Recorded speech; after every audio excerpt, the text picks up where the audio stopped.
Test, test.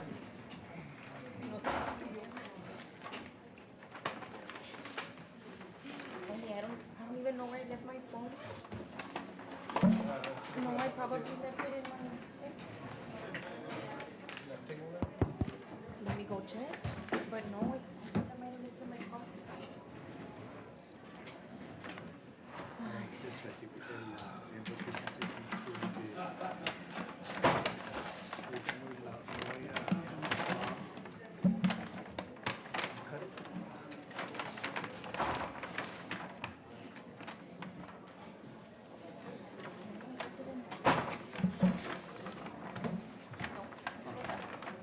Que no haga una emergencia porque.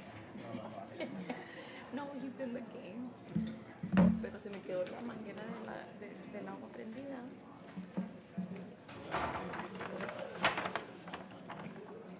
I probably left it there in the car. Necesito pluma. Sí. The first competition? 11.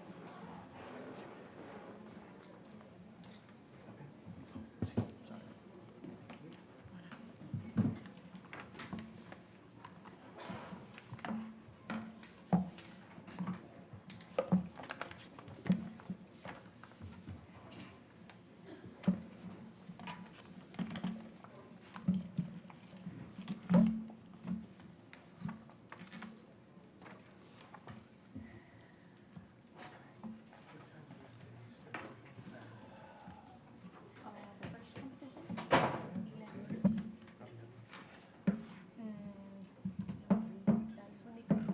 Final start. I'll get you that information. I don't have my phone. I can't get you that information. You're not gonna go? No, I don't have my phone. I left it in the car. I think I hope it's in my car. Wow.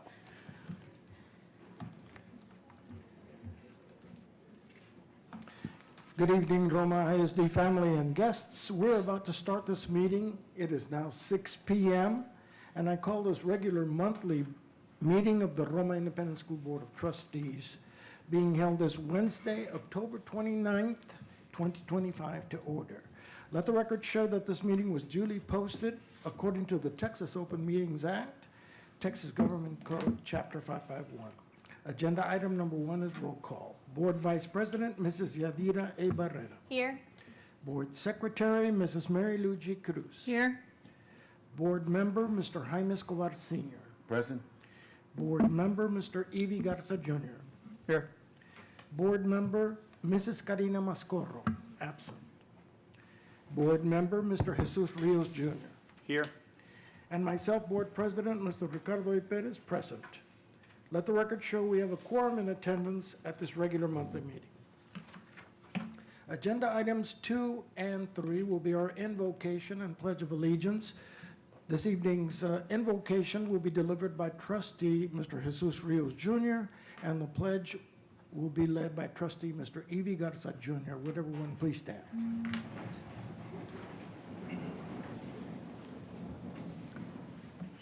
Dear Lord, we thank you for this day and for the opportunity to serve our students and community.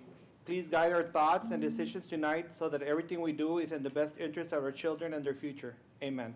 Amen. Pledge allegiance to the flag of the United States of America and to the republic for which it stands, one nation, under God, indivisible, with liberty and justice for all.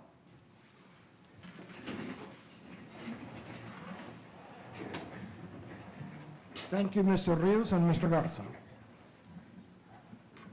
We'll move on to agenda item number 4, which is student staff recognition, subletter A, Roma ISD campus principals. And I'll pass this on to our district superintendent, Mr. Carlos M. Gonzalez Jr. Yes, sir. At this time, we'd like to recognize our principals. Who's going to come up to the podium up here and do the recognition, Mr. Garza?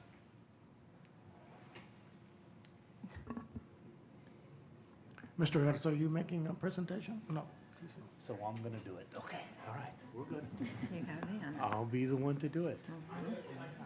Okay. must be the guy. And he is not, by the way, wearing a Mercedes Tigers shirt. It is, Clemson. he tells me it's Clemson University. So that's how you're off the hook. So he's gonna read it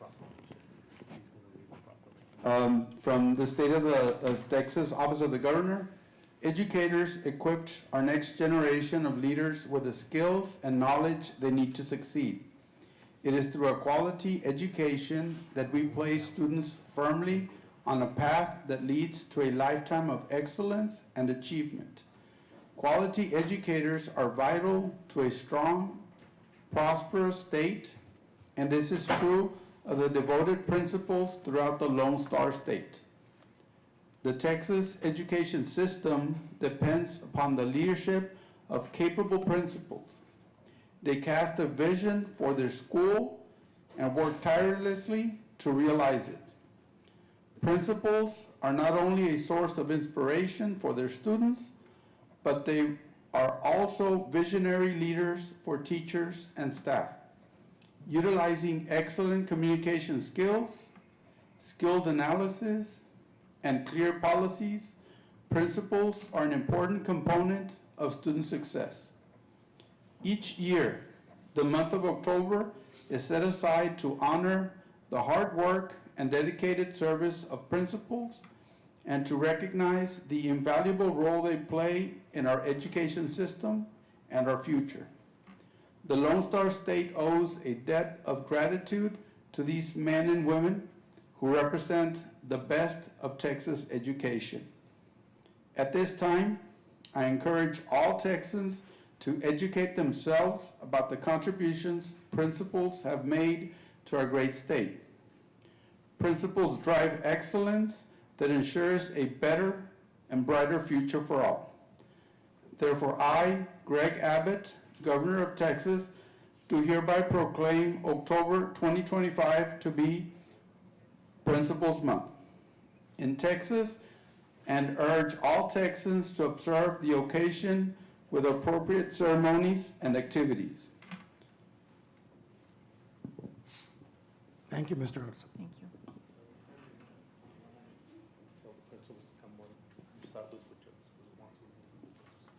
At this time, I'm going to be calling principals one at a time to come in. We'll start with high school principal, Dr. Jorge Guzman.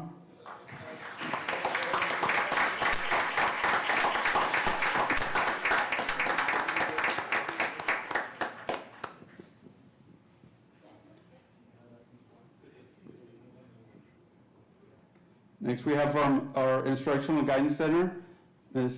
Teresa Ramirez.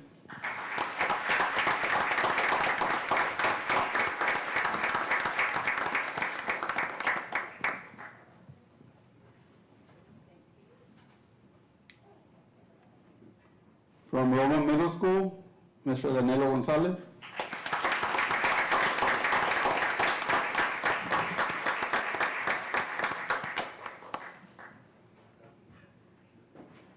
From Ramiro Barrera Middle School, Ms. Annette Garza.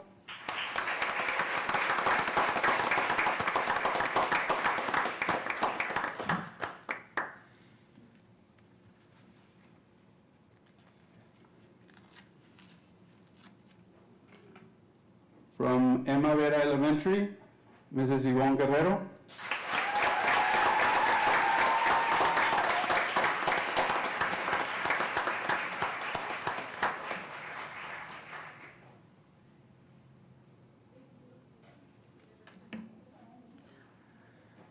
From F.J. Scott Elementary, Mrs. Diana Perez.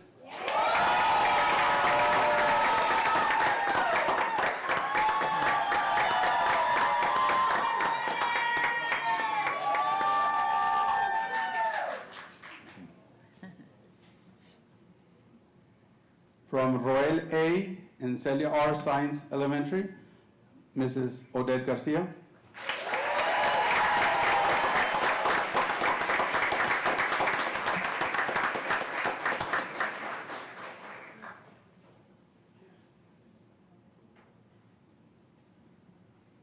From Veterans Memorial Elementary, Mr. Oswaldo Garcia.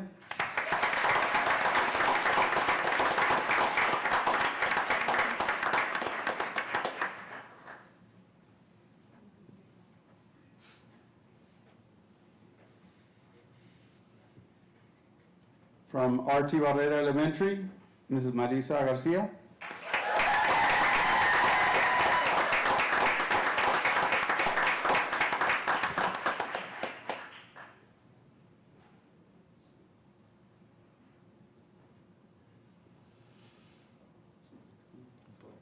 And from Delia G. Garcia Elementary School, Mrs. Citlali Gonzalez. She was not able to be with us today, but she's one of our awesome principals here in Roma ISD. You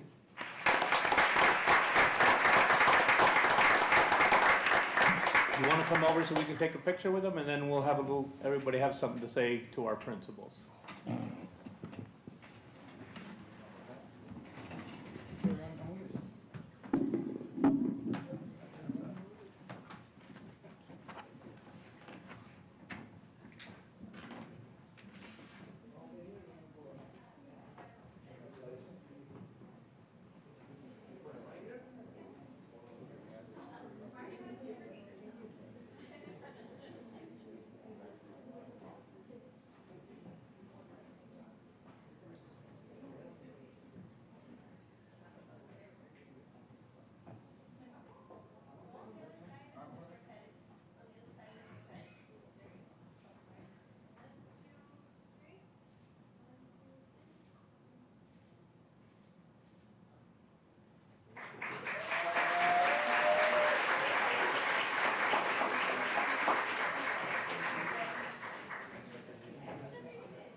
Don't forget the goodie box. If you want to share, I'm here.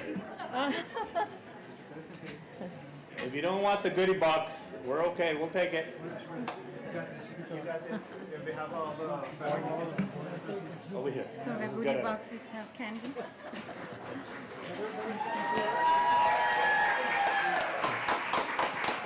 We'll start on that side. You can start on that. So I'd like to say a little something to the principals. I'd like to thank the principals for everything they do. That part of my administrative team is doing an amazing job. I think all of us can attest as we go through our meetings, as we started 3 years ago, right, this is the 4th year, that our meetings have been getting better and better, and we're sharing with each other and looking at data and having those good conversations. I can see the conversations stronger and better, and I have some good leaders. We have some good leaders. The district has some good leaders in our school district, and that is why we're an A school district. It's not only because of the leaders, but it's because of them motivating their staff to do their very best every single day and supporting our students and making sure our students have all the resources and all the love that they need when they come to school. It's what our principals do, and you do an amazing job, and I'm super proud of the work you do, and I'm happy to be part of your team. So principals, from my heart, thank you very, very much. Now you all can say something. Thank Yeah. you, Mr. Yes, sir. Gonzalez. Mr. Rios, we'll start with you. Well, I want to congratulate all our principals here. As our superintendent said, without the principals guiding our every campus, we won't be here. The proof is in the pudding with our school and ISD being ranked or rated A. That tells you everything on what a great team we have here in with our school and our education. So again, from our heart, we want to congratulate our principals. Y'all doing a great job. Our teachers are doing a job, but we have a great team. So congratulations again.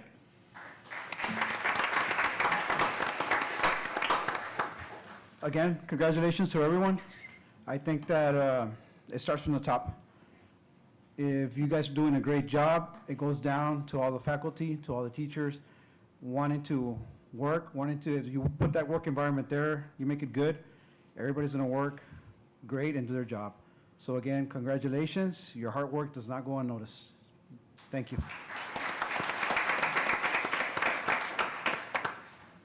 Congratulations to all of you. When I asked my 5-year-old daughter what she wants to do when she grows up, she says she wants to be a principal. So I don't know, usually they say teachers, right? But no, she wants to be a principal.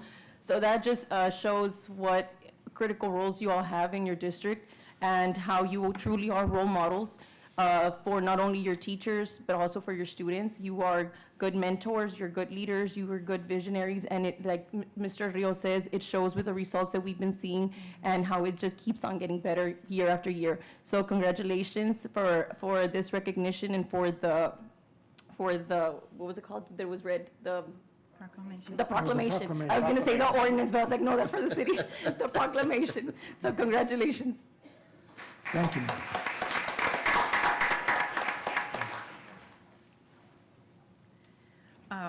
Good afternoon, and I just want to congratulate all the principals for being honored by that proclamation that our governor sent to our school. We're very proud of you, principals, because we know that you are the greatest leaders that we have in our district, not only in our district, but the region and also in the state of Texas. And you all deserve this great, big recognition, because I know that you all are hardworking, very dedicated principals, and you set your targets, your goals, and that's why our school district shines. And because of you, you make your campus shine, your teachers shine, your students shine, and of course, the whole district. So thank you for being such hardworking and dedicated leaders that we have in our district. And once more time, congratulations. Very simply, congratulations. We couldn't be prouder. Also, the associate principals. I know that you carry a lot of the load also with the principals. And continue doing what you're doing. The real winners are our kids. And may God bless all of you and continue to bless you all always.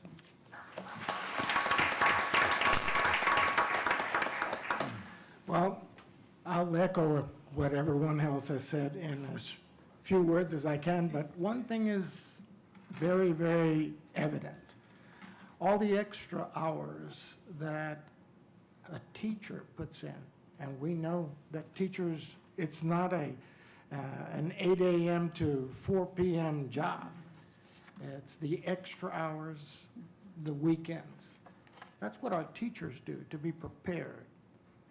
Well, our teachers are motivated by the administrators on that campus, the associate principals, but there has to be a leader. So the campus principal is that leader. You are the ones that energize teachers. You give them that extra energy. They're very motivated to begin with. Our teaching staff here at Roma ISD is second to none, anywhere, which is evident with our ranking. But the campus principal helps to motivate them that much more. Mr. Escobar is correct when he says the real winners are our students. And that is the truth. They are the winners. And we wouldn't have it any other way. That is what Roma ISD is all about. From our auxiliary staff, our custodians, our cooks, our bus drivers, everyone that is a non-professional from that group, because they're so important, they're an important cog to that machine, that well-oiled machine that you are a part of.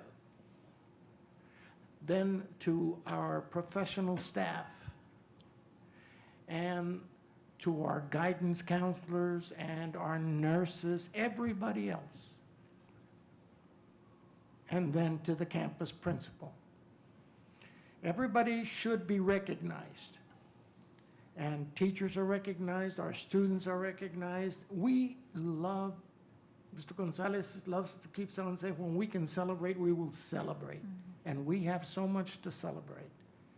Well, today, or this month, we chose today to make this presentation, but this whole month was about recognizing this special group of people the leaders of each campus. And every day of this month should have been a day to just recognize, to have a good time, and to be thankful, I think, because we are truly blessed as a district. We are truly blessed as a district because of the people that we have that are part of this district. Each and every single one of you that are here today is part of that team. Campus principals, you may be recognized today. You should be recognized every day. Our administrative staff in the business office, our head, our CEO, is doing a tremendous job, but none of this could be accomplished without teamwork. So congratulations, campus principals. I echo all of my colleagues here on the Board of Trustees. We are so very proud of every single one of you. Thank you for everything that you do day in and day out. I know that sometimes a day seems to not have enough hours for you to accomplish what you want to do, but that is what gives you the drive. Keep up the good work, and congratulations once again.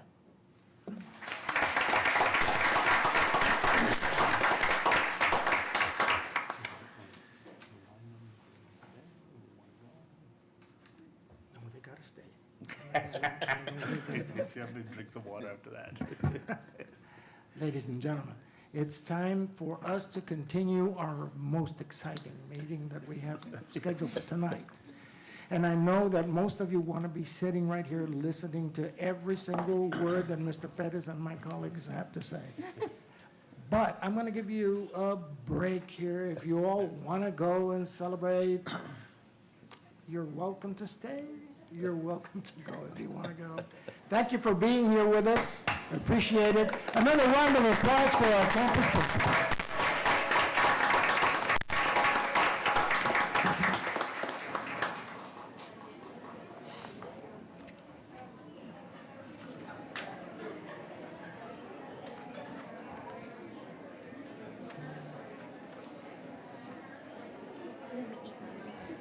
Let me eat my Reese's. Ahorita hay tiempo.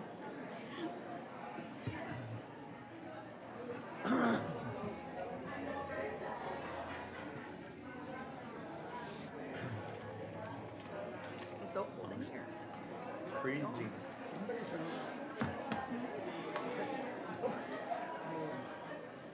Ayer me fui casi todo el día without having a real meal. I was caught in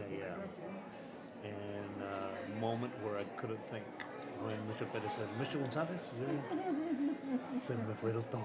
I had it ready. Zero. Days like that, So I who's can imagine how who's gonna? I already needed had to it be ready. pulled out. But I've I'm been glad running God around stood with up. kids. You know, I was Honestly, choking for a honestly, while. I'm It running happens around. every now and It's then. hard that I'm It working. happens. It's part of our life. I mean, Because I didn't Because it's like, Mom, I didn't you know need who was to gonna sign come some announce papers. an age.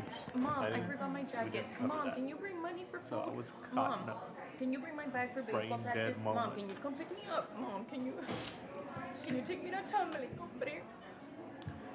I've been running around. It's like, Qué bárbaro.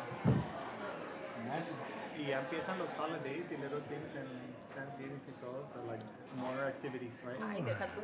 Ariani's birthday is going to be on Thanksgiving Day. Also, So she wants a party in school. She wants a party, a cowboy themed party for Thanksgiving. Thanksgiving. Yeah. Y aparte de Thanksgiving. Ah, no, pues sí, pues Thanksgiving el mismo día, ¿verdad? Su party. Y luego aparte un party en Peter Piper con sus friends. No, espérate. Pura celebración, tú, pura celebración.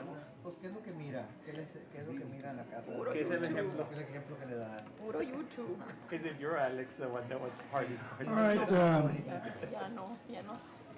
We don't have time. the few, the brave and the proud that are still with us, make your way down here so that we can continue with this meeting. As you can see, Mr. Pettis, you have the orange on the right and the maroon on the on left. the left. Uh-oh.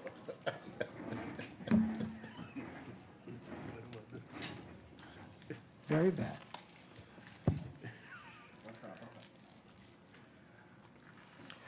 All right, we'll go to agenda item number 5. These are public comments. Presenter, Superintendent Mr. Carlos Gonzalez Jr. Mr. Pettis, nobody signed up for public comments? Thank you, Mr. Gonzalez. We'll move on to agenda item number 6, consent agenda, items A through I. Presenters will be our District Executive Director of Business and Finance, Mr. Pedro Alanis. If you have any questions, also our District Tech and PEMS Director, Mr. Manuel Garcia, will be available for any questions related to enrollment. Good evening. Good evening, sir. Good evening.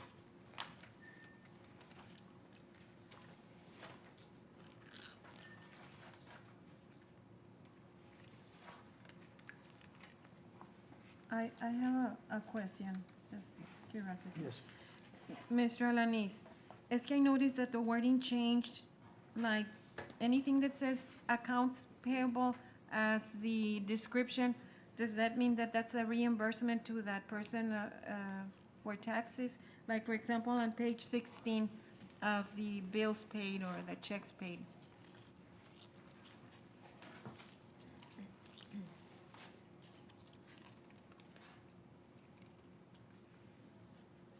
It's towards the middle, check number, what is it? 071. Yes, it's, these are the September checks, but these checks were actually, the invoice dated was August. So it's like an accounts payable in August. So when we pay in September, it's automatically, if it's an invoice dated August, it's gonna show up as accounts payable. Okay. So, and we're gonna record that expense in the previous fiscal year, which was August. And so all the checks with invoice dated August in 31st or August. before, it's gonna show up as accounts payable. Okay. And only, it happens only in September, like this month. Okay, so it only happens during this time? Yes. Okay. Yeah, because I noticed that there's several Yes. that say accounts payable. Page 22. See, page 22. And also page 19. There's several.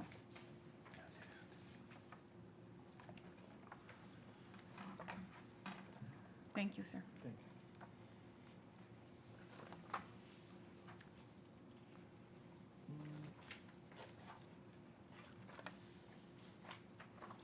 Mr. Alanis, approximately, what is the fund balance on the money that was The bond? awarded for the lawsuit for the PAC? Okay, it's in one of the reports on page,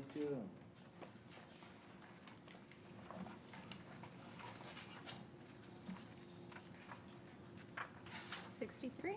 on the finance report. Is that 63? Yeah. 62 and 63. Yes, on page 63, Okay. there's $1,384,000 available for the PAC.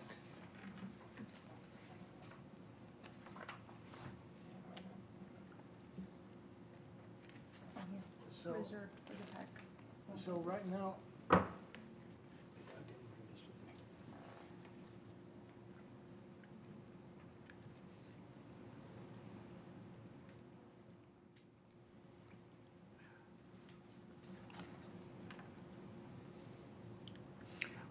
repair and replacement funds available for the PAC are at, I'm reading 2,640,885.24.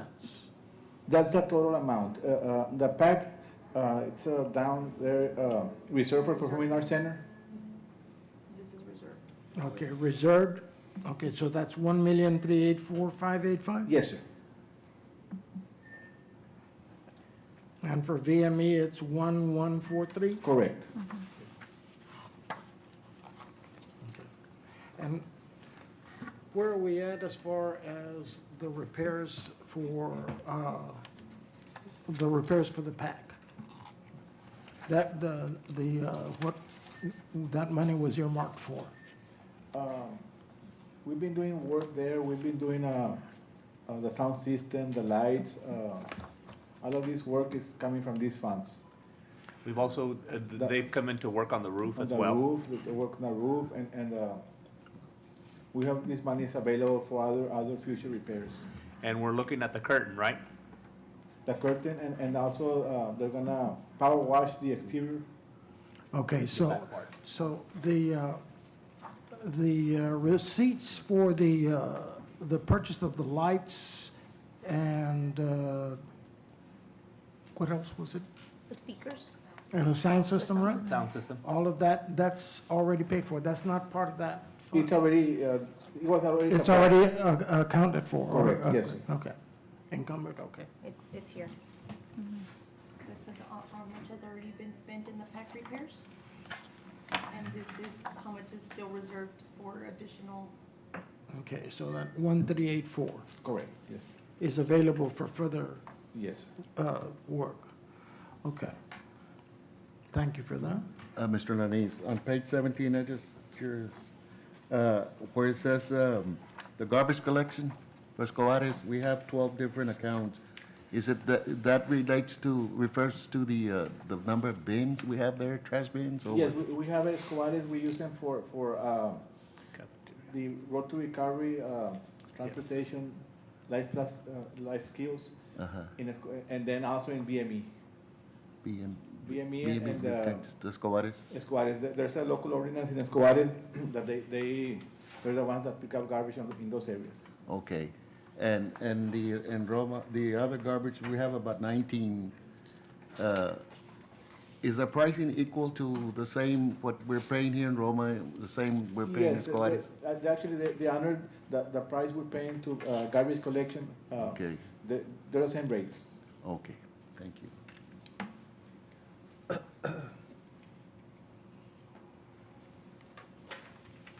Any other questions for Mr. Alanis? Thank you, sir. Thank you. Any questions for Mr. Garcia as it relates to enrollment?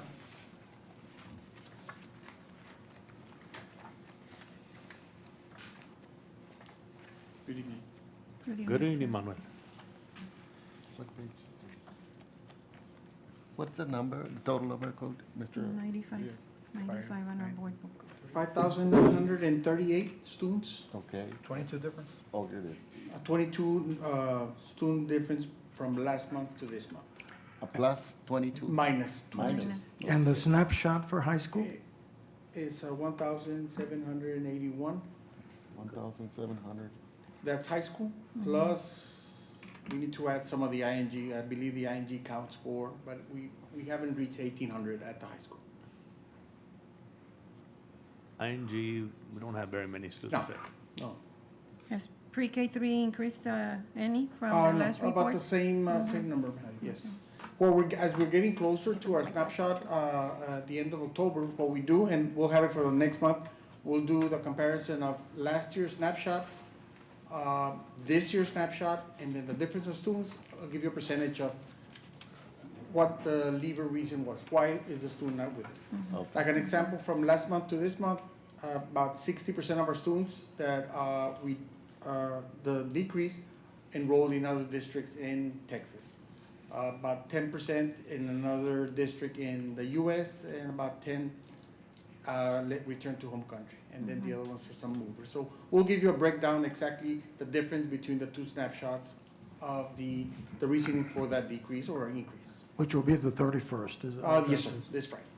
Mr. Garcia, what happens in a circumstance, for example, that we have a student that drops, or I don't want to say drops out, but moves to another district, but they never enroll in another district? Well, What happens in that situation? We track our students that leave, and they give us a reason, and then we have a system that every district in the state of Texas must submit their students that are enrolled.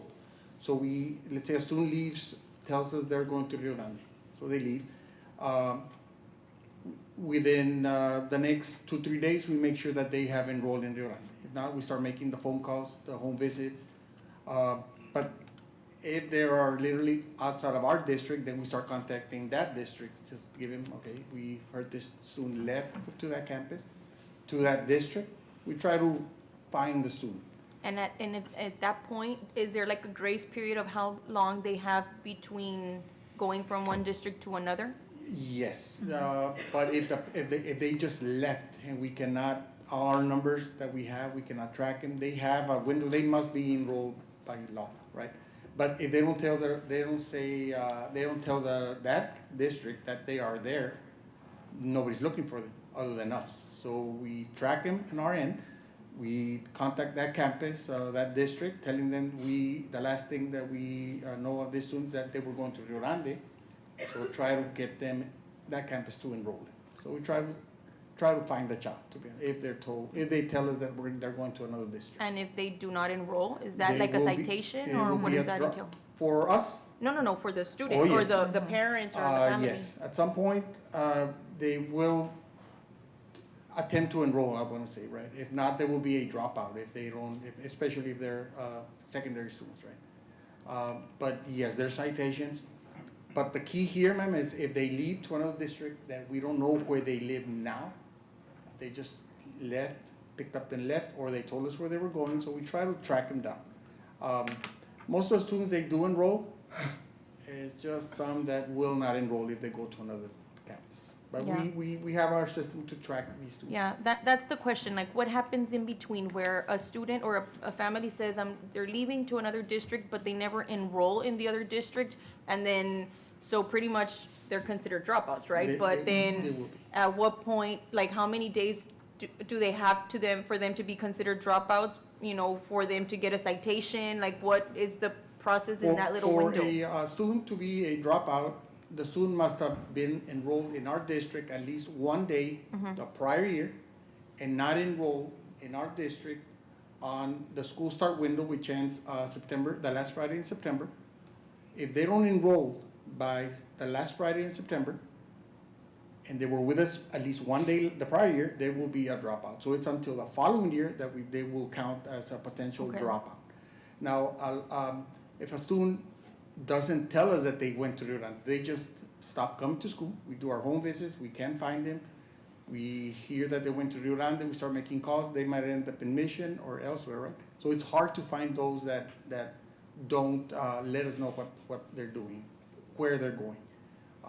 The vast majority, they come and withdraw, because we withhold sometimes some of those documents that they need to enroll where they're going, right? Until they come and do the official withdrawal. But we'll have some that just don't tell us where they're going. They say they end up in Rio Grande. The communities here, right, we know that if a child is not enrolled, they usually call school. The school they do the home visits in Rio Grande, McAllen, wherever they are. But there is not a particular window to get him in. The earlier the better, but the dropout will be for the following year. That's what I'm saying. Let's say if a child withdraws now, and we can't find them at all, they will be our dropout until the following year, if we don't find them by that school start window. And do citations, do they count like just a one citation for all the days, or is it per day, or how does? When they're cited by a judge? For attendance, for lack of? Well, that's more on the legal side. I'm not. It'll too usually familiar. be, if I may interject, Yes, of course. that's usually filed in a Justice of the Peace Court for failure to attend school, and the parent can be held liable. But that is also going to be up, as Mr. Garcia said, that will be up to the Justice of the Peace, whichever he or she may rule on that particular case. Yeah. The citation is for the parent, not for the child. You're right, right. Which is the report that we used to run, sir, for the number of dropouts from seventh grade through 12th grade? 12. Yeah, it used to be the PBMAS report, but Yes, I know there it is, changed. they might have renamed it, but it was the Yes, same report, which is going to be, So- the students that we're reporting for this submission Uh-huh, are the potential dropouts if they were with us, at least with us last year with us. yes, So it's just a similar report, uh-huh, technically the same report, the Yeah. PBM. yeah. Mr. Garcia, I see, I understand that we are proactive with our search for kids that are not attending school. Is this Is this mandated for every school district in the state of Texas? Yes. To Yes. follow the same procedures that we are doing here? That's correct, yes. Okay. Like I said, we must report to the state at least once a week, every child that is enrolled in our district. Rio Grande needs to do the same thing, every district must do the same thing. And that's where we search, we're missing students, that's where I go and search. And I say, okay, this student is in this district. When we find one that it hasn't enrolled, let's say that week, we start. Is it a database? Yes. Okay. Yes. It's submitted once a week. In the future, it's gonna be daily. So it's gonna be an up-to-date database. Okay. Yeah, no, and reason I'm asking is because, obviously I had somebody, come and ask me, and I think there was a misconception of withdrawing versus dropping out, that they thought they had dropped out, but they withdrew and they were getting a citation, so it was like, well, when you withdraw, you have to go to another district, and if you drop out, there has to be documentation that you dropped out. Well, they can withdraw saying, let's say that I'm gonna go withdraw, I'm Right. going to Macale or Rio Grande, but they never do. go. But they never do. So that's why where I'm it's a little asking, what tricky. happens in that situation where they say that they do go, but they do not enroll in another district, then they're considered dropouts, but where's the proper documentation, or, do they get the citation there? Is it considered a dropout? Like, what's the grace period that they have in order to consider it that? If, in that example, a child leaves, they come and say they're going to another district in Texas, right? Let's say they go on Monday. They bring the withdrawal, all the documents are signed, but unless the child is enrolled in another district and reported by that district, they're pulled out of the potential dropout list. If they're not on that list, they stay there. So that's where we start searching every week. We search everybody who has left to see if they stayed where they were living before, and then do research to see where we can track them down. And then they're receiving district requests for records, so that's another Yes. way that they find Mhm. out. Yeah, thank you. Yes. Interesting. Any other questions for Mr. Garcia?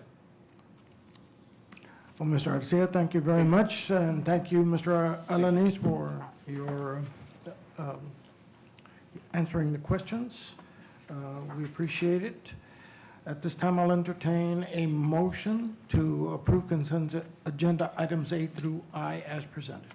I shall move that we approve the items under the consent agenda, which are items A through I, as being presented. Thank you, ma'am. Is there a second? I'll second it. Any further discussion?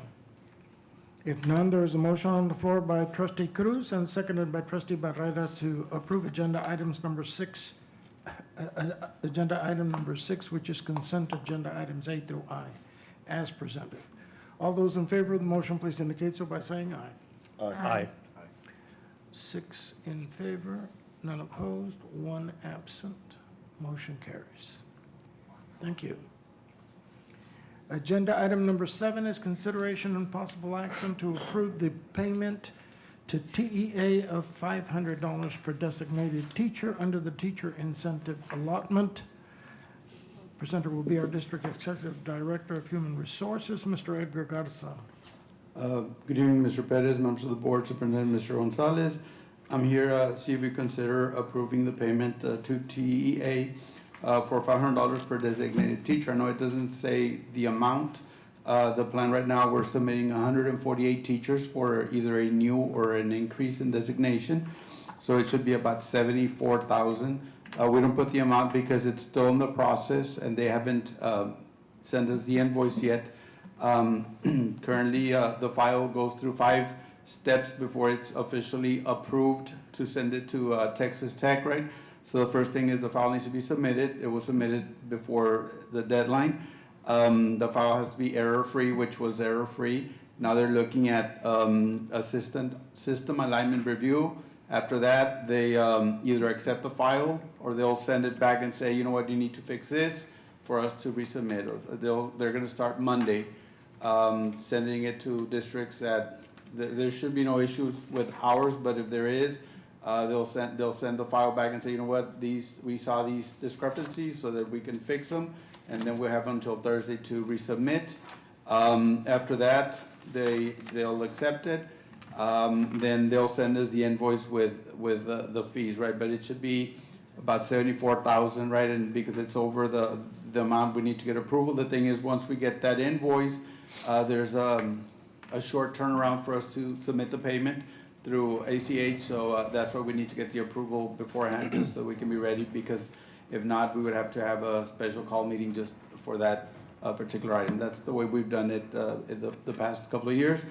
Like I said, 74,000, this would come from general funds, but then we get reimbursed by the state in September of the following year. We get, the first year they weren't reimbursing, but they started, when we started, they've been reimbursing that amount of money to the districts when they do the reconciliation in September. Mr. Garza, you said $500 per teacher. Yes. I thought it was 600.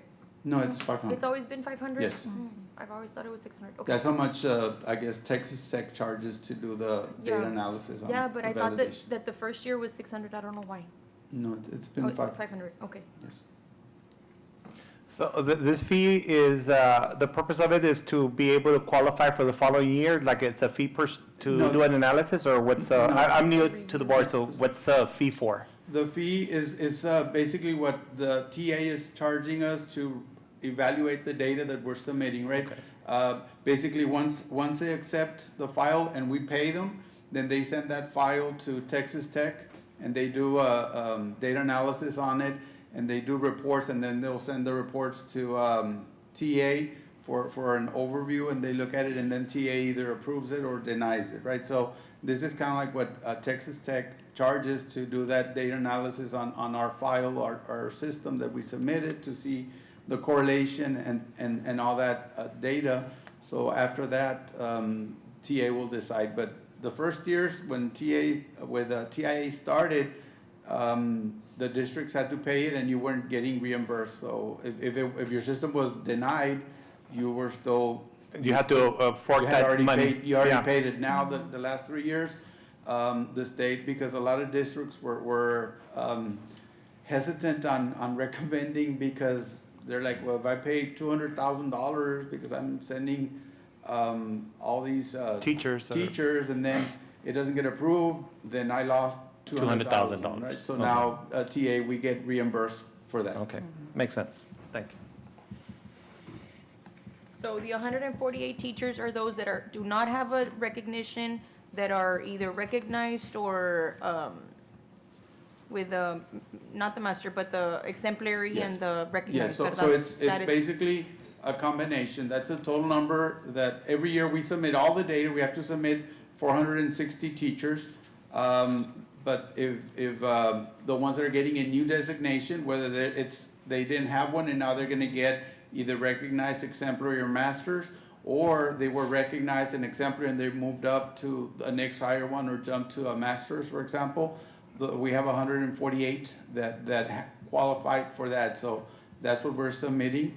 I know that I have a form that I'm gonna be sending all the teachers, but I don't wanna send it until it's finally, the first part of it is approved, and we pay the amount, and then I'll send that notice to the teachers.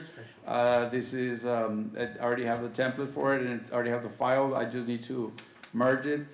It'll say, for example, this is your current designation. It might say recognized, exemplary, or masters. When it expires in 2029 or 2030 or 2028. And then this is your proposed designation. So it might be where it says masters on your current designation, then in the proposal it's going to say no designation. It doesn't mean that they're losing it. It just means that because they're already at masters, they can't get a new one. But this is what we're proposing. This is what we're submitting as a no designation because we couldn't submit anything else. And I explained there, of course, that it doesn't mean you're losing it. It just means that we're putting it as no designation because we can't. It doesn't. The state doesn't allow you to do masters and then next year get masters to get it for 5 more years and 5 more years. Or it'll say, for example, you were recognized. Now we're submitting a master's. Or and this one expired in 2029. Now this is going to expire in 2030. So just to give them an idea of what we submitted, that way they know and ultimately, if it gets approved, we won't get notice of if it's approved or not until early February of 2026. And then the And amount of money would be different. Every year it's different. I think there's gonna be an increase because they put more money into TIA, an average about $4,000 for per designation. We don't know exactly because they have their formula. I know Manuel, when he works on the winter submission, and he submits it based on that, each campus, based on the number of students enrolled, how many of those students are economically disadvantaged, at risk, GT and all that, they get input into a formula, and it'll generate the amount that each campus each campus designation would get. For every campus is different. Every year it's a different amount. It can go up, it can go down, depends on the enrollment of that particular campus for that year.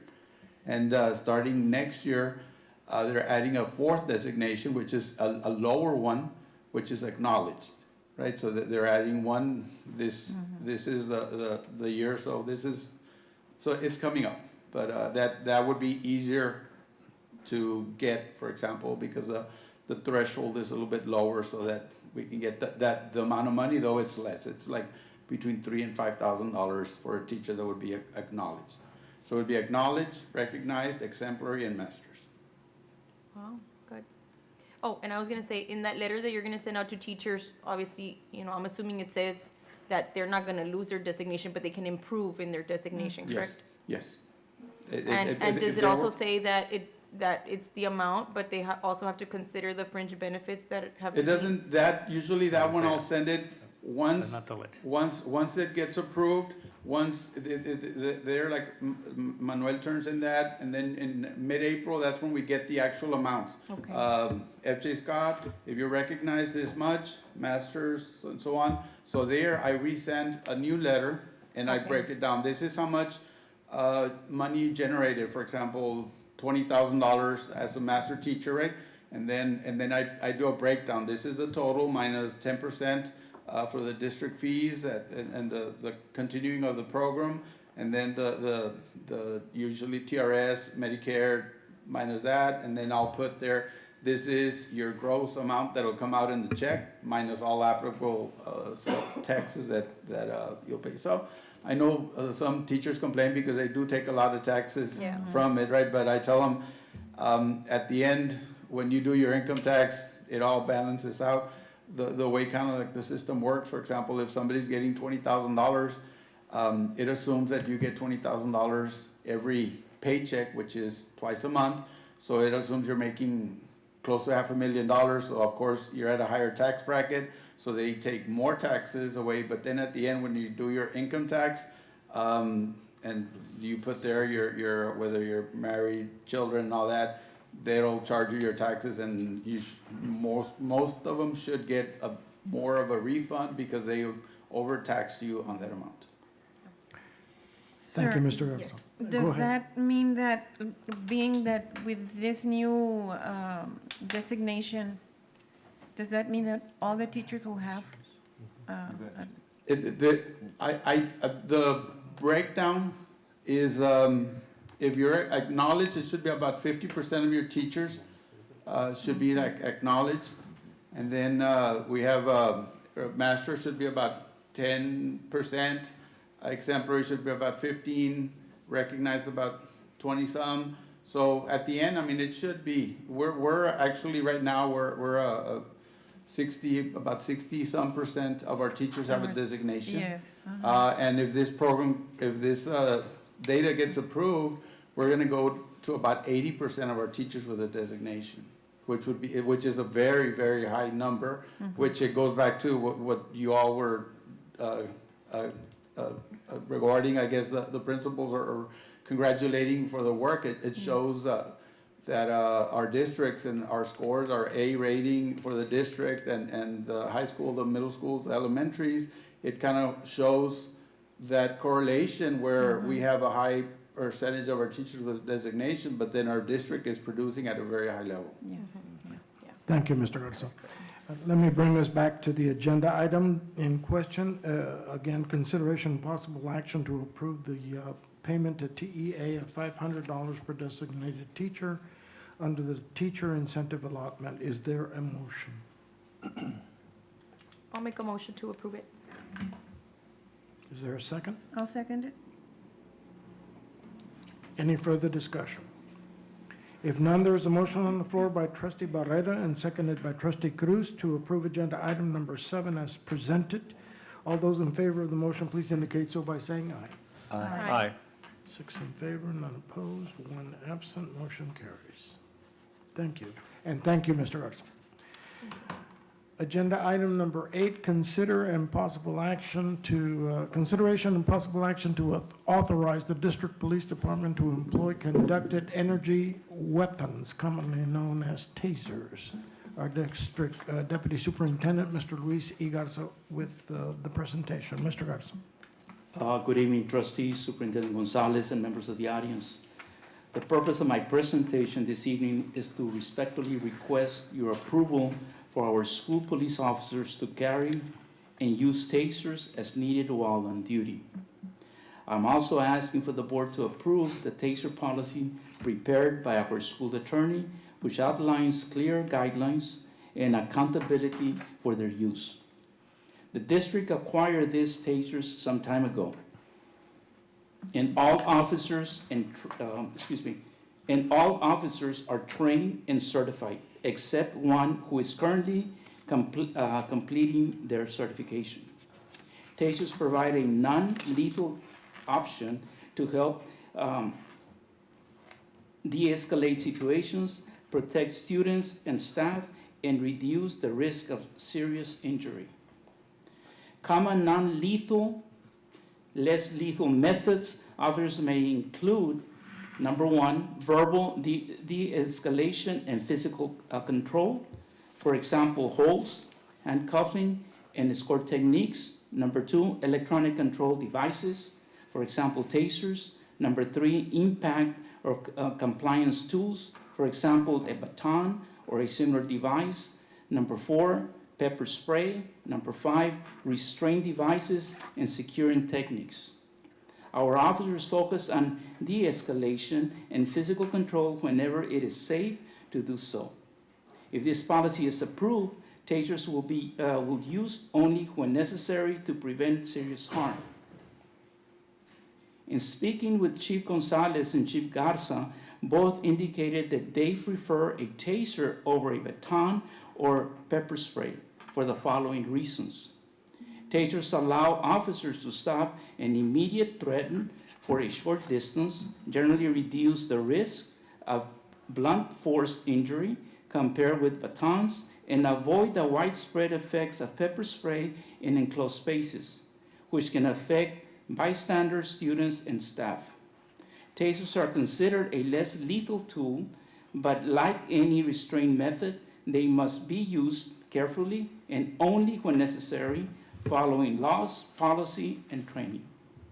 This approval will provide our officers with another important tool to help maintain the safety of our campuses.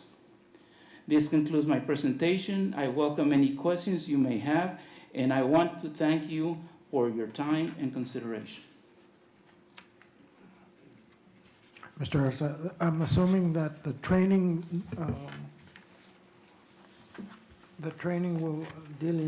will recognize what instances or what events the taser would necessarily be employed, if at all. Am I correct? That is correct, and Chief Garza, Mr. Garza can give you more specifics since he's one of the individuals that provide the certification. So, Mr. Perez, per se, an example with the city police department or their officers, every officer has to make his judgment. Again, they are encouraged to use de-escalation techniques before anything. So when the de-escalation technique fails, and obviously they might have to go hands-on if the individual is still resisting, that's when a taser per se would be used. They're always encouraged to use those de-escalation techniques before anything, and taser device is a last resort. And Chief, and also designate or recommended areas to further aim at staying away Yes, from. so that's part of the certification process. During that course, they are instructed where is the preferred area to deploy the taser, right? Of course, it's like we tell them, the individual is not always gonna, you're not gonna be able to tell the individual, sir, turn around so I could deploy my taser in your back.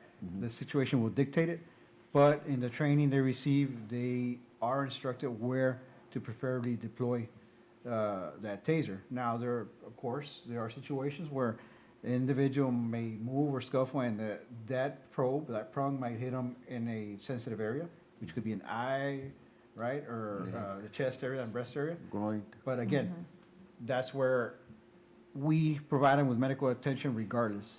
Every time the taser device is deployed, before they get booked at the jail, they are transported to Stark County Memorial Hospital and get medical clearance to give them that appropriate medical attention before they're booked, regardless if the individual requests it or not. And that is And that included is- in the policy. Yes, that's included in the policy. saw it. And in regards to that, what would happen if there's a serious injury from this? Because I understand how, if it's an adult or if it's somewhere else that is not in school, how it's used, but here, how would it affect the district? Like if there is a situation that happens because of the use of a taser? Do we have any protection, basically? Yeah, exactly. That's what I'm asking for the district. Ms. Barrera, I'm pretty sure you're aware anyone can sue anyone for anything. I mean, if you have $100, you can go and file a lawsuit. I'm not saying that it is gonna happen. Talking to both chiefs, I hope and pray, seriously, that we never use this. This is just an extra tool, as Chief Garza stated, that is there for the officers to use. Of course, they have to be trained, they have to be certified. But is it possible at the end that someone might decide to do that? I cannot guarantee you that it's not gonna happen. The school district does have an insurance. And of course, the individuals have to claim that the individual did it purposely to hit them in a specific spot that is not acceptable. But by accident, could this happen? The answer is yes. Is it possible that an individual might take it to the legal courts? It is possible. I cannot tell you, no, it's never going to happen. It might happen. Mr. Garza, and there's a grade or age where it's prohibited. That's what I thought I was reading. In certain grade levels, you're not allowed to. Oh, use yes, it. that's a good question, Mr. Escobar. By legal policy, and this policy was established some time ago, I know that some board members called me and I forwarded that policy. It states that you cannot use a taser for individuals in 5th grade or lower.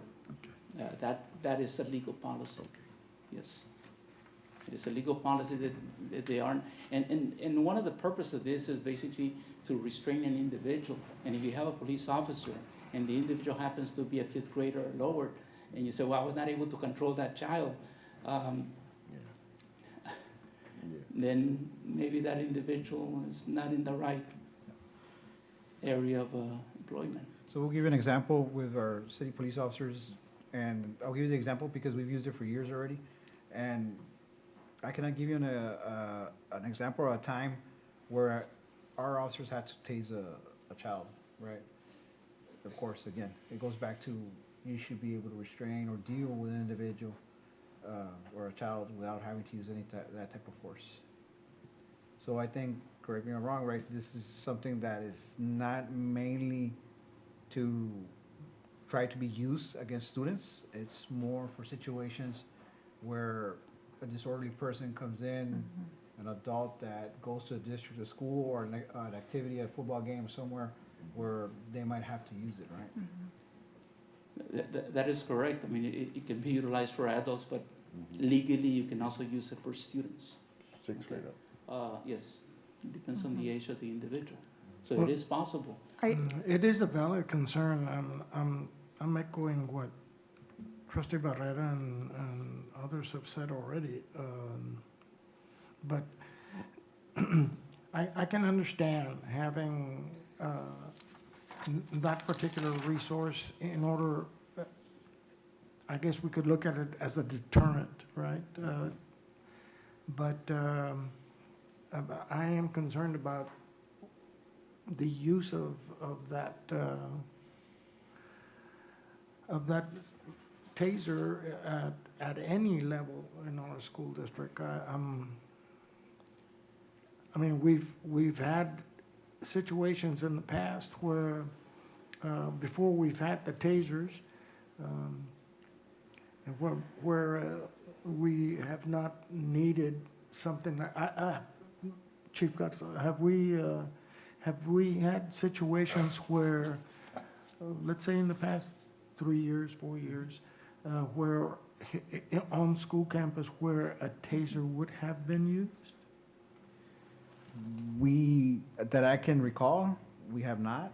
I mean, but again, this is something that can possibly happen tomorrow, right? A situation might arouse tomorrow, day after, because it's something different that occurs every day, right? Yes, because there can be a life-threatening situation, and it doesn't have to be an adult. It can also be a student creating this situation. And going back to this is what a are safer route. going back to the other options available, baton, I mean, just the public perception of the baton itself, when an officer is using a baton, they see that they're striking that person with a metal baton, I mean, there's concern, right? And there is a possibility that that person could get seriously injured with the baton as well, if the officer doesn't strike them in the proper location. OC, the pepper spray, once you pepper spray somebody, you know, there is a possibility and more likely exposure to bystanders next to them, they're also gonna get exposed. Yeah.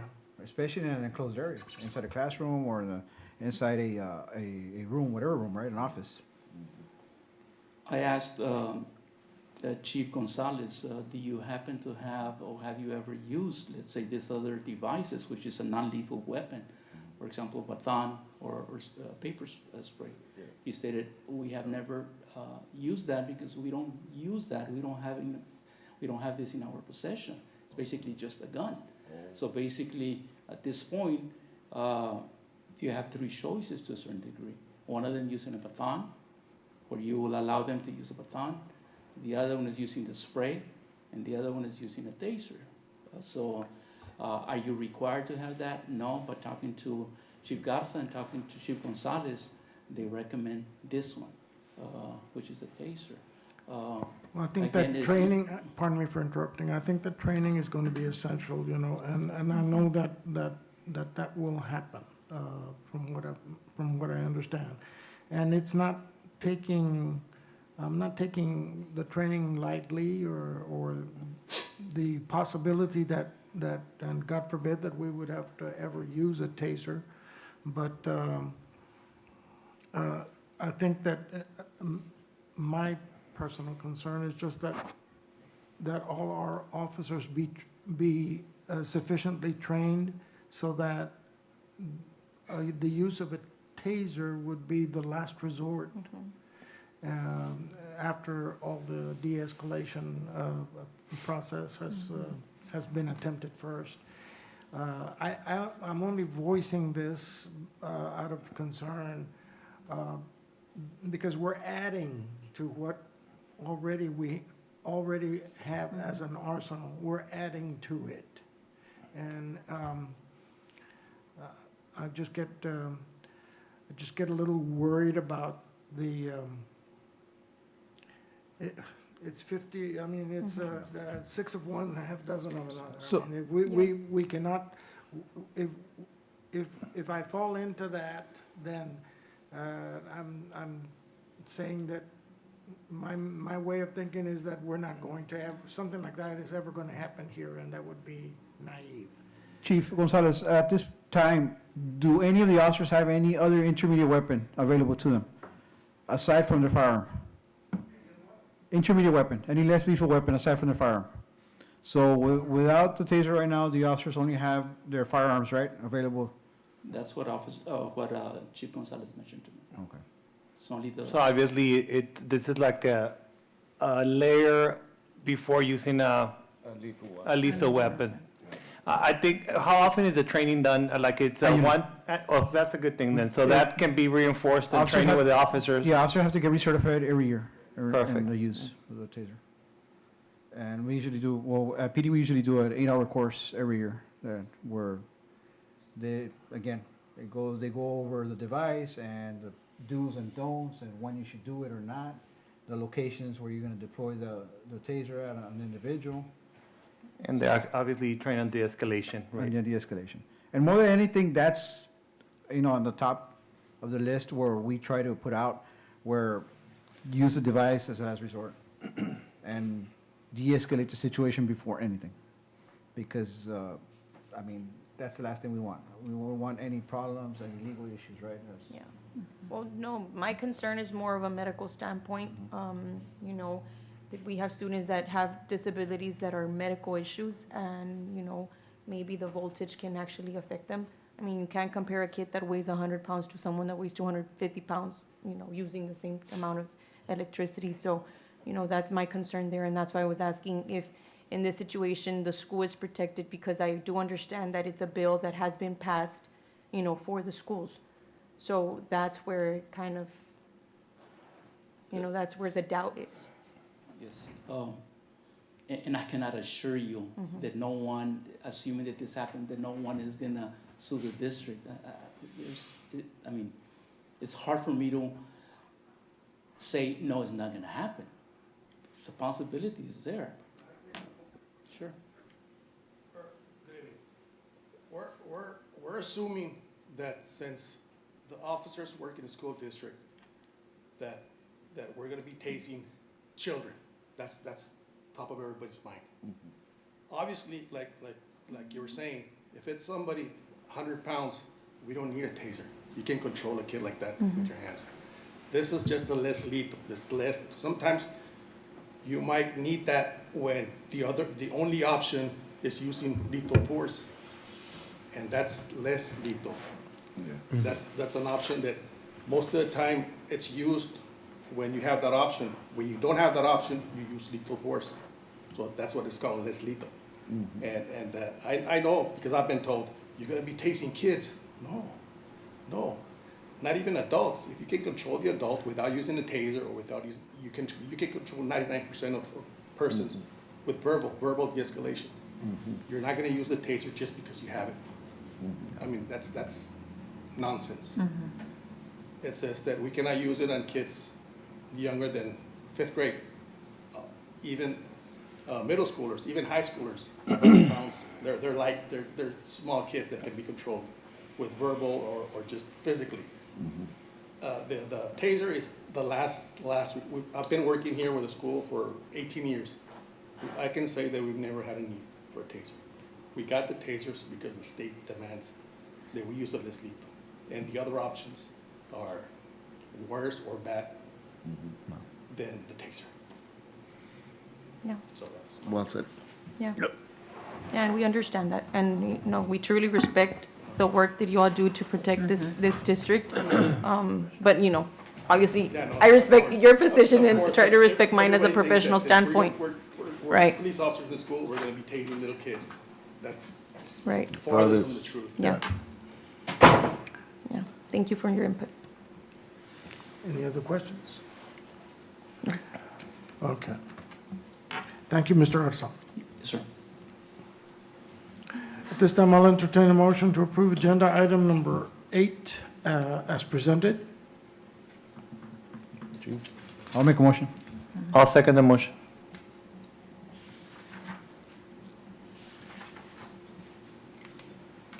Mr. Rios, you said second, yeah, okay. Okay, any further discussion? If none, there's a motion on the floor by trustee Garza and seconded by trustee Rios to approve agenda item number 8 as presented. All those in favor of the motion, please indicate so by saying aye. Aye. 6 in favor, none opposed, 1 absent, motion carries. We'll go to agenda item number 9, consideration possible action to approve new library books in compliance with Senate Bill 13 following 30 days of review by the public. Presenter will be our district curriculum specialist, Ms. Patricia Gonzalez. Ms. Gonzalez. Good evening, Board President Ricardo Perez, members of the board, Superintendent Gonzalez, and distinguished guests. Senate Bill 13, passed by the 89th Texas Legislature, establishes new requirements for how school districts manage library materials, ensure parental rights, and approve new books.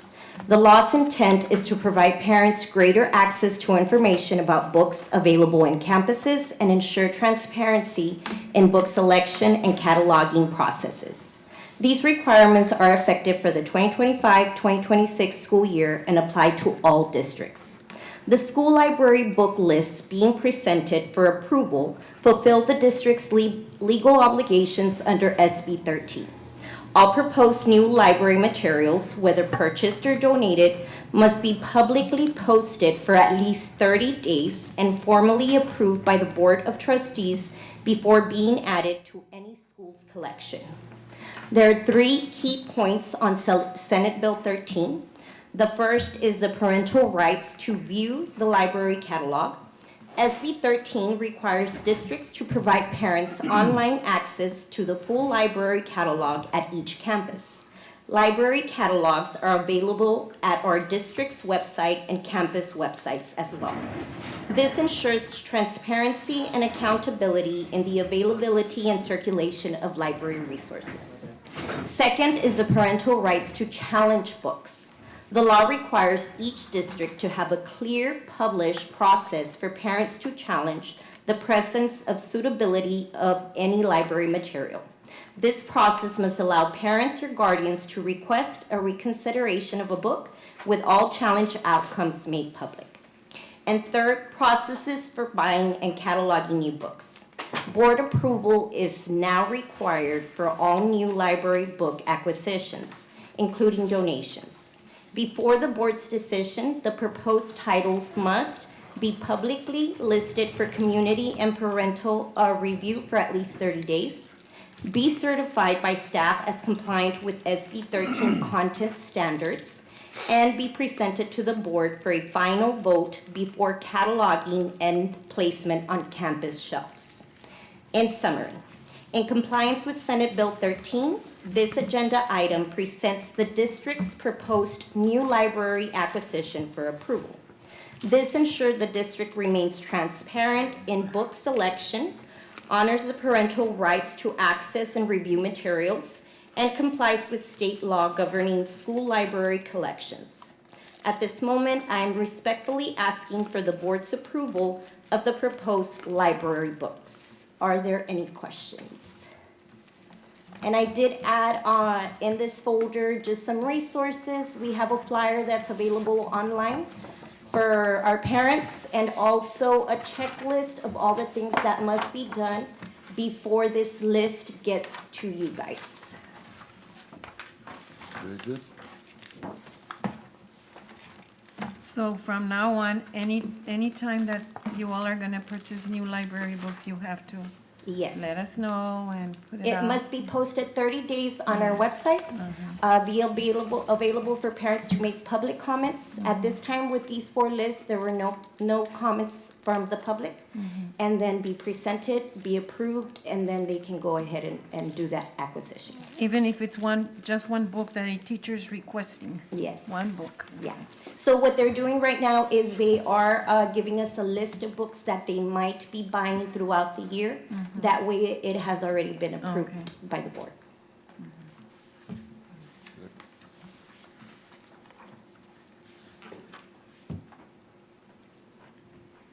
Prior to Senate Bill 13, what approval for books? Who would get the final approval for books? The board,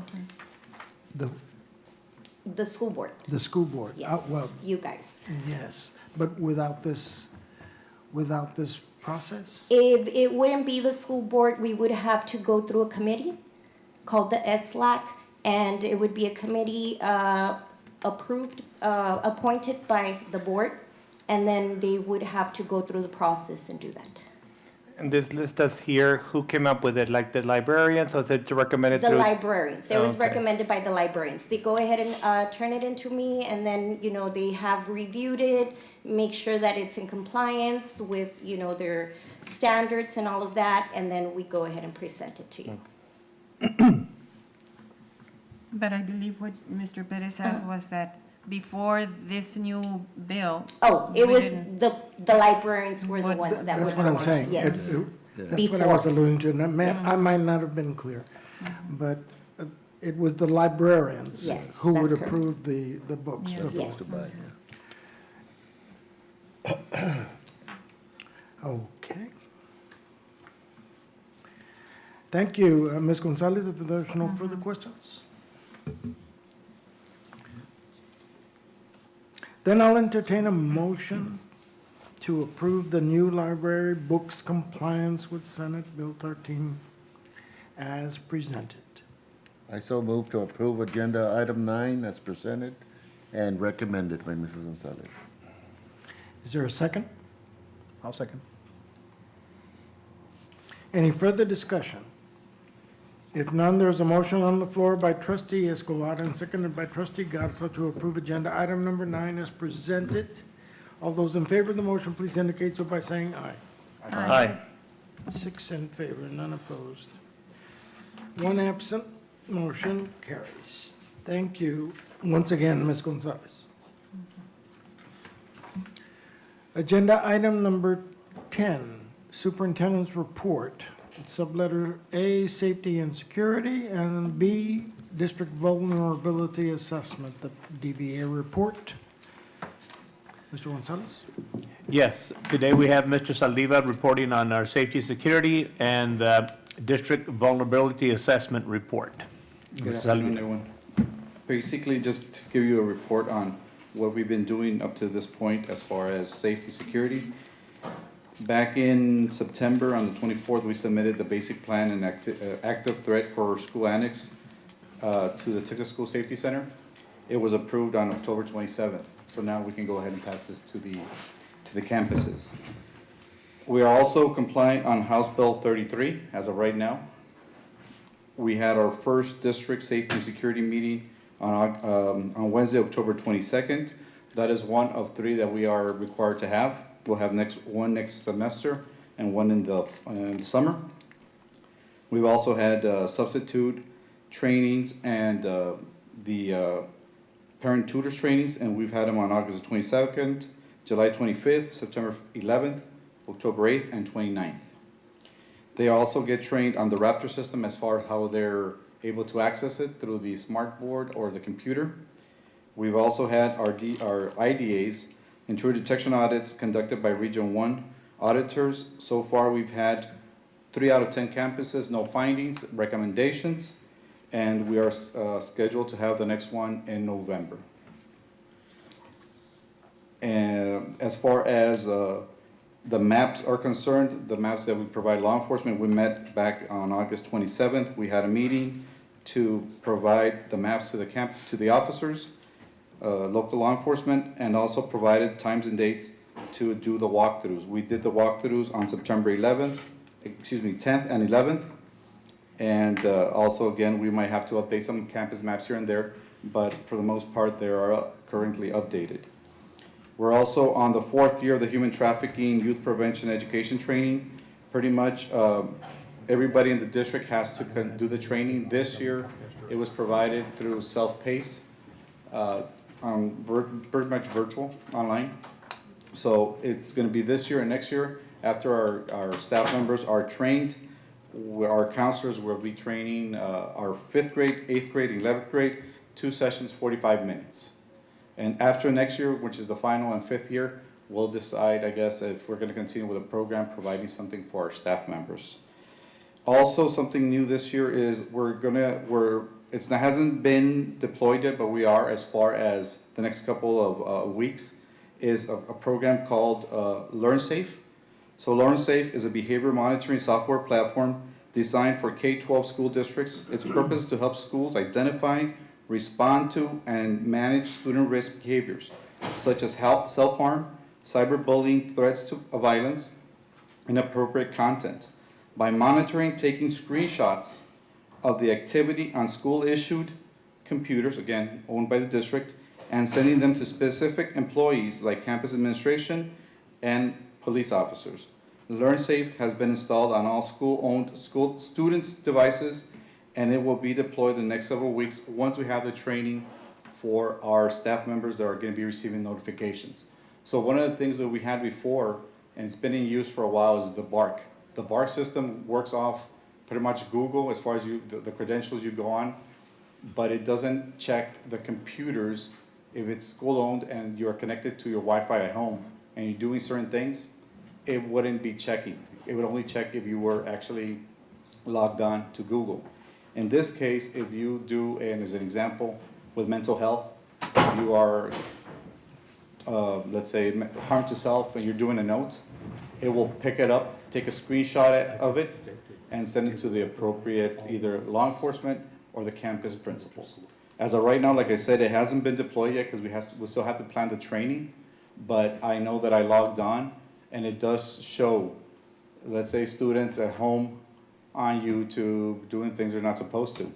Obviously, we haven't reported yet to the administration because we're still pending the training for them. But it's something good because if there's something out there where the kids are doing something, maybe planning a threat or some type of self-harm, then counselors can get involved with time. So that's something that's going to be coming up in the next couple of weeks. And Yes, that's ma'am. only for the computers that are owned by the district? Yes. Not their personal home No, computer? school-owned Okay. devices. And one thing that, when we were talking to the company, they were asking, well, members there were asking, well, are we gonna do this for teachers? And it's no, it's only for the students. We wanna make sure that the kids are safe, the students are safe. And a lot of times, we don't know what's going on at home. They might be doing something, and they type something, and we won't know what's going on. But now, if I guess the algorithms, and there's about 13 or 16 things in there they can check. From threat to school, threat to self-harm, suicide, they can do hacking. And of course, we can prioritize those particular things that are being checked. And one of the highest ones obviously are gonna be threats, self-harm, things of that nature. So that's gonna be in the works in the next couple of weeks. Any questions on that particular? That's what we're doing, of course, the officers, Roma ISD and Roma PD, ISD PD, continue to focus on school safety as far as presence at campuses. They continue doing the door checks twice a day. The law requires that we do once a week, so they do them minimum 2 times a day, excuse me, and sometimes more. And of course, they continue to be present at school events. Questions on that part? So I've read somewhere that there's a way that the principal can detect if one of the doors is open in some of the school districts. I think at one of the, I'm not sure if at VME there's a particular, and I'm not sure, Mr. Rodriguez is not here, but I think there's, the way they're closing the doors, it's a magnet, and it can detect, I believe some of the but it's not all the campuses, I think it's only certain campuses that have that particular magnet on the door because of the way it's latching on. But we can definitely inquire on that a little bit more. But I know some campuses have that. One of the districts, locals, not here in the valley, I saw where they have that in place for the whole campus. And it could be, notification. I know that we have at least 1 or 2 campuses that can do that. Okay. And we can follow up and I thought it was present. more. I thought it was more. Well, More campuses. as far as notifications with it depends on what we're talking about. If we're talking about the doors that are being Monitored scanned by on the a alarm? daily basis, they'll get the notifications. If the door is unlocked, officers will send them the report right off the bat. But as far as being notified that it stays open, I think it's only a couple campuses that have a specific, the way they close are specific. I guess It's the a question is, detection. on that district, are they just relying on that app or that system to tell them if the door is open, or you still have law Verifying. enforcement doing the door checks every day, right? I'm not sure, but I imagine that's a backup, it's an indicator, it's an alarm. Because I know the doors are being checked, so if they tug on the door, if it's open, if it's good, they take a picture, and this part of the report's logged. Okay. But if it's not, if it's open, they take a picture, the officers get the report, I get the report, Mr. Rodriguez gets a report so he can prioritize the fixing of that door. And they take a picture of it also. Yeah. It's part of the Because it report. was like the main doors, no? The main exits or entrances for the schools, and it was through the Raptor system, no? Where they would get the notification, like the principal would get the notification? Not through the Raptor. The doors, no. So what system was it? I would have to check, but it's not through the Raptor. The Raptor would be through notification as far as everything else, who leaves, when we do the drills. But I know that the system, But I know as far as there's a the, system. the card reader, principals do get reports on the doors on a daily basis. I know we get them. And what's the system for the card reader? What's the name, chief? The name, what we use for the actual, the door, the card reader, the scanning? I know we used to call officer reports. I know that used to be one of them. Officer reports? So officer reports is the one that we get for the scanning of the doors, and the principals get the reports on a daily basis because it is required that they do a printing of it, a hard copy, because when the auditors come in, as far as the IDA on a monthly basis, that's one of the things they ask for, the hard copy to make sure that the doors are being scanned. And so that's one of the requirements. But I could definitely look into it, especially that particular one, for doors that stay open. They got a grant, and it's for that purpose, so they're gonna be able to detect all the doors throughout its mission. We can definitely reach out to them to see what they're using. Yeah. Then on the other component, the DVA, so basically, back in March the 6th, we had our visit, our audit, out of the 2,500 campuses, districts, excuse me, in the state. We were lucky enough to get one of the first 50 to get audited. So that was back on March the 6th. Pretty much, it went really well. There was only a couple of things that we needed to look at were the numbers on the exterior doors that need to be replaced or fixed. We did that, that has been done, and we're still making some adjustments, but we are complete as far as that. The filming and the wet glaze on certain doors and windows that were not corrected on the first run. So they came in, they corrected it. It was basically a company had to come in and fix them because they had installed them wrong. So that was corrected. We submitted the information back in early October.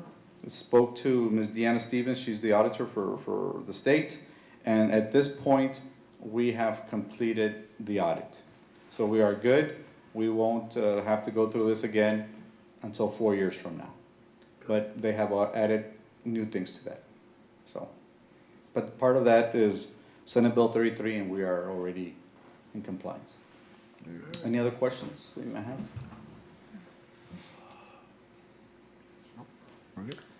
Well, thank you, Mr. Saldívar. Thank you, sir.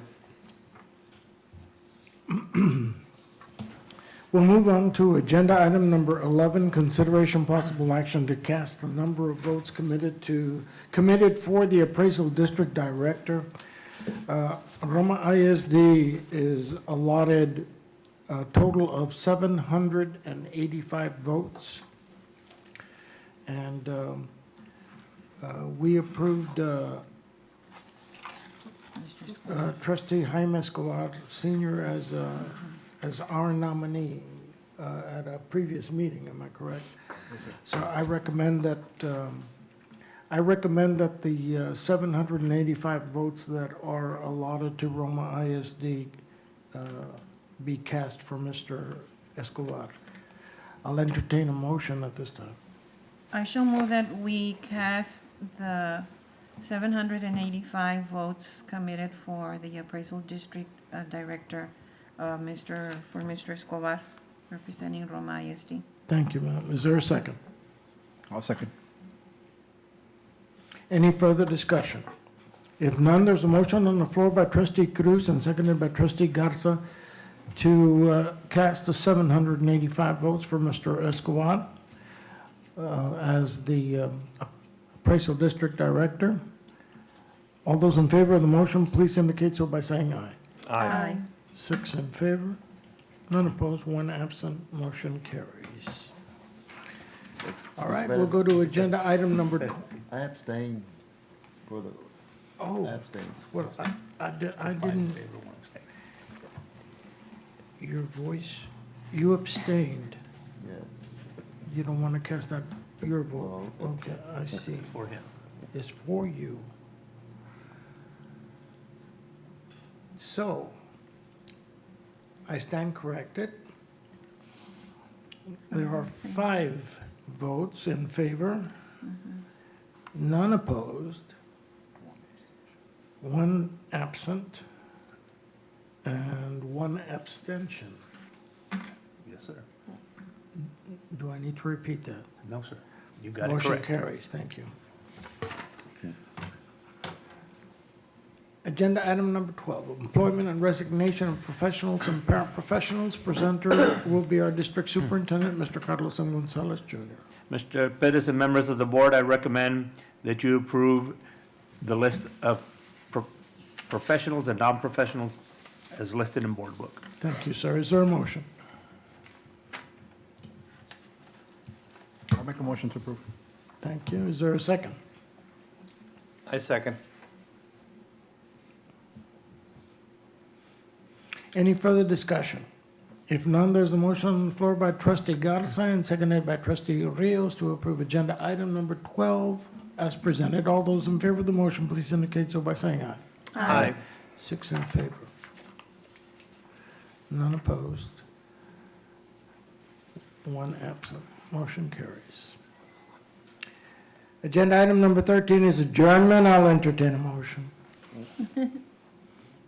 So moved. No abstention? Is there a second? I second. I have 3 that seconded, but we'll give it to trustee Barrera. Any further discussion? None. Then there's a motion on the floor by trustee Escobar, seconded by trustee Barrera. All those in favor of the motion to adjourn, please indicate so by saying aye. Aye. 6 in favor, none opposed, 1 absent. Motion carries. It is now 7:35 p.m. And this regular monthly meeting of the Roma Independent School District Board of Trustees held this Wednesday evening, October 29th, 2025, is adjourned. We appreciate everybody's attendance at tonight's meeting. Thank you, Chief Gonzalez. I'm not sure who that is, but thank you for, Martinez. okay. Officer Martinez. Officer Martinez, thank you. GTN, thank you for being here and filming.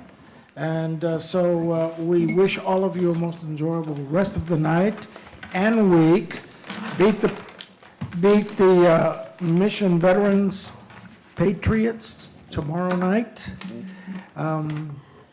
And we wish the band, our Mighty Gladiator Marching Band, the very best of luck as they travel to Mercedes this coming Saturday.